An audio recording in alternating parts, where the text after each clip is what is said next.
Ayan, oh. May dala siyang pressure washer. May tubig.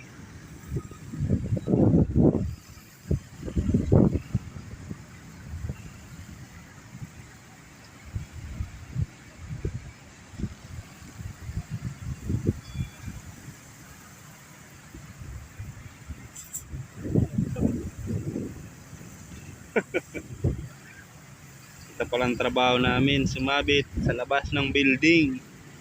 Yan o.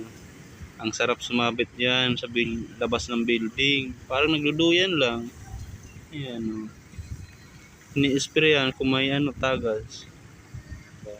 Dali lang yan.